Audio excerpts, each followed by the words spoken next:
Perkenalkan, nama saya Zikra Yafi Nurullah, NIM 2213086, Prodi Geografi NK, mata kuliah Fotogrametri Udara, dosen pengampu Didi Fitriawan, SPD MPD.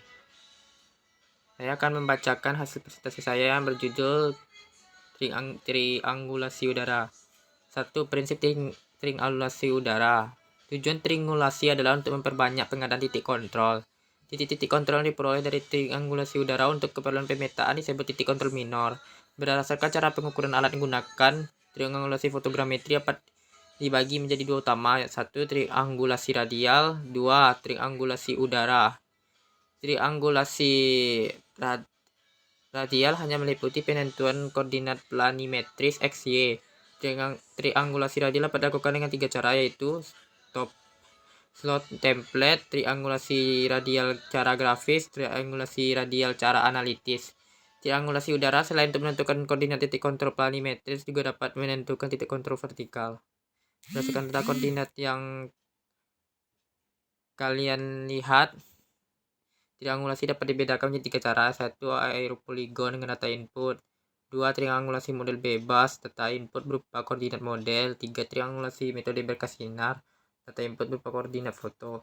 Metode triangulasi udara sering digunakan dalam metode model bebas dan model berkas sinar, sedangkan aeropoligon sudah jarang digunakan. Prinsip dasar triangulasi metode aeropoligon adalah mencari parameter-parameter yang dapat menghubungkan titik yang ada pada suatu trip dengan titik yang sama di objek lapangan. Pengukuran ini dilakukan dengan membentuk suatu trip yang mempunyai sistem koordinat tertentu.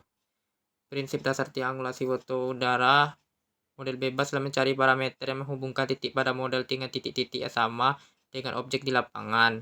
Pengukuran koordinat titik-titik model dilakukan secara bebas, artinya setiap model mempunyai sistem koordinat yang bebas baik titik pangkal, orientasi sumber koordinat, dan skala tiap model.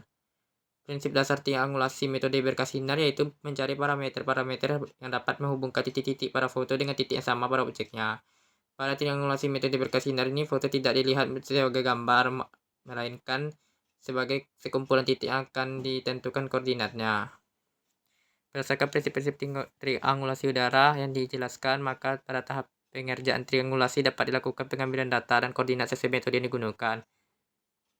Pengambilan data koordinat dapat dilakukan 3 cara, yaitu 1. Pengadaan data koordinat strip, 2. Pengadaan data koordinat model, 3. Menggunakan komparator. Pengadaan koordinat foto. Pengadaan data dan koordinat foto dilakukan dengan alat komparator. Hasil pengukuran berupa koordinat komparator yang diubah ke sistem koordinat foto. Apabila telah tersedia unit data koordinat, maka dapat dilakukan pengolahan data dengan cara perataan blok. Perataan blok adalah metode dalam hitungan triangulasi udara. Pada proses hitungan perataan blok triangulasi udara, seluruh data yang berupa blok tersebut ditransformasikan ke sistem koordinat tanah dengan bantuan titik kontrol tanah yang sesuai.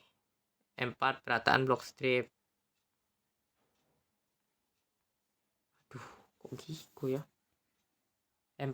Perataan blok strip.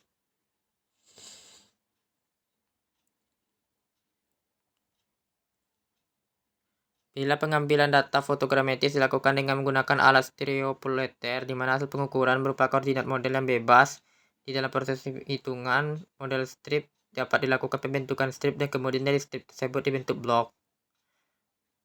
B. Perataan blok model bebas. Perataan ini langsung dibentuk dari model atau dengan kata lain dalam pembentukan blok setiap model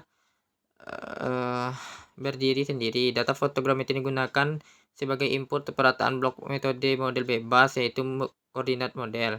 Bila pengambilan data fotogrametri yang dilakukan menggunakan stereopolarimeter, maka koordinat dapat diperoleh secara langsung dari hasil pengukuran.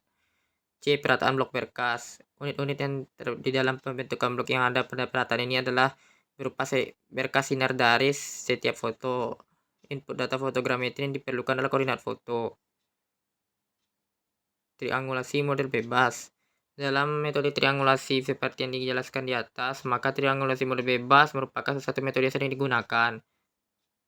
1. Persiapan triangulasi udara. Sebelum melakukan pengukuran, ada baiknya untuk menyiapkan segala sesuatu yang diperlukan pada pengukuran, baik menyangkut teknis maupun administrasi. Tahapan pekerjaan adalah identifikasi titik kontrol tanah, pemilihan dan penomoran titik, 3 pemindahan pada paper print, 4 pemindahan peta indeks, 5 pemindahan pada diapositif. Tujuan utamanya yaitu menyiapkan semua titik, yaitu titik kontrol, titik ikat, titik khusus, memperkecil keraguan-raguan identifikasi titik pada saat pengukuran, menjamin tingkat ketelitian pada proses triangulasi udara, meningkatkan efisiensi dalam pemakaian instrumen, menyiapkan hal yang bersifat administrasi. 2. Pengukuran koordinat. Pengambilan data fotogrametri pada IMT dilakukan dengan menggunakan dua macam alat berbeda, yaitu dengan stereoplotter dan komparator. Hasil pengukuran dengan metode stereoplotter adalah berupa koordinat model dengan sistem koordinat yang bebas, dan bila menggunakan komparator yang diperoleh adalah koordinat komparator. 7.2. Pengolahan data. Dengan tersedianya program komputer untuk perataan blok model bebas ini, maka perataan blok model bebas merupakan metode hitung perataan triangulasi yang banyak dipakai dalam praktek. Ada 3 jenis metode perataan blok. 1. Perataan blok planimetris XY. Hasilnya hanya berupa koordinat planimetris saja. Program komputer untuk hitungan itu PATMP4. Singkatan dari program for aerial triangulation. 2. Perataan blok planimetris dengan tinggi X, Y, Z. Program komputer untuk hitungan perataan disebut PATMP3. 3. Perataan blok planimetris X, Y, Z. Program komputernya disebut PATM7. Proses hitung planimetris dan tinggi berlangsung secara sekaligus. Metode perataan blok planimetris dan tinggi banyak digunakan dalam praktek, yaitu menggunakan program PATMP3. Program ini ditemukan oleh Profesor Dr. Ing A. Karman dari Universitas Stuttgart. Terima kasih.